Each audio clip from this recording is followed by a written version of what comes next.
আরশ ভাইয়ের সাথে কাজের অভিজ্ঞতা আমার খুবই ভালো। আরশ ভাইয়া আসলে আমাকে খুব বকে বকে কাজ করায়, লিটারালি কি না এটা করবি না, ওইটা করবি না, এটা কর ওইটা কর, তোর এটা হচ্ছে না, এটা হচ্ছে। আয়োজনটা আমার খুবই ভালো লাগছে, খুবই সুন্দর আয়োজন, অনেক ভালো লাগছে। আমি আসলে এই সময়টা খুবই এনজয় করছি। আমি কাজ করছি খুবই অল্প সময়, খুব অল্প সময়ে এই জায়গাটাকে আমি খুব আপন করে নিয়েছি। উইদাউট বিং অ্যাক্ট্রেস আই ছিলাম নাথিং। যদি জানতে চাই যে এই যে মাশরাফি জুনিয়র বা তারপরে মালিকর এছাড়াও বেশ কিছু সিঙ্গেলে কাজ করছেন, সময়টাকে আসলে যদি বলি যে কাদের সাথে কাজ করে বেশি ভালো লাগছে, কোয়ার্টিসদের কাছ থেকে শেখার জায়গাটা কেমন, বেশ কেমন পাচ্ছেন? কোয়ার্টিস্টরা আমাকে এত হেল্প করছে, আমার কোয়ার্টিস্টগুলো আলহামদুলিল্লাহ অনেক ভালো, তারা আমাকে প্রচুর হেল্প করছে সব সময়। লাইক আমি কিভাবে দাঁড়াবো, কিভাবে কি বলবো, কি করবো, কি খাবো, কিভাবে কি করতে হয়, মানে সব কিছুই আমাকে শিখিয়ে দিচ্ছে।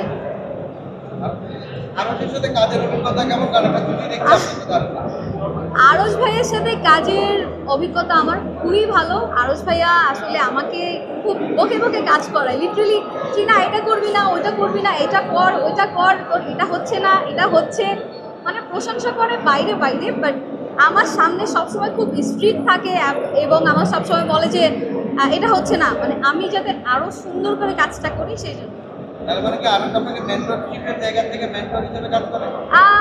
অ্যাকচুয়ালি মেন্টর না, বাট আমার খুব ভালো কোয়ার্টিস্ট।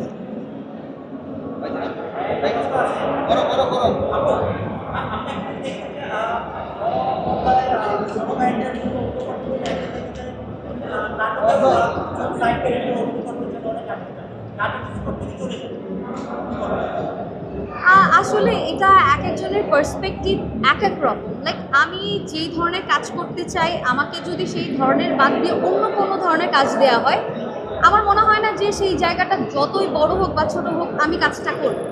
আমি যেখানে স্বাচ্ছন্দ্য বোধ করবো আমি সেই কাজটাই করব, এবং আমি আশা করি যারা যেখানে স্বাচ্ছন্দ্য বোধ করবে সেখানেই কাজ করবে। এটা নিয়ে খারাপ কিছু বলার কিছু নেই আসলে।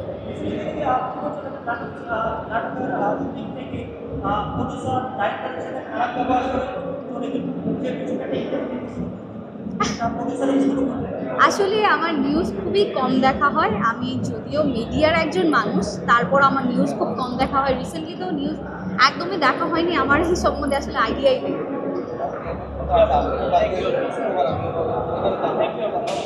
ওকে, থ্যাংক ইউ।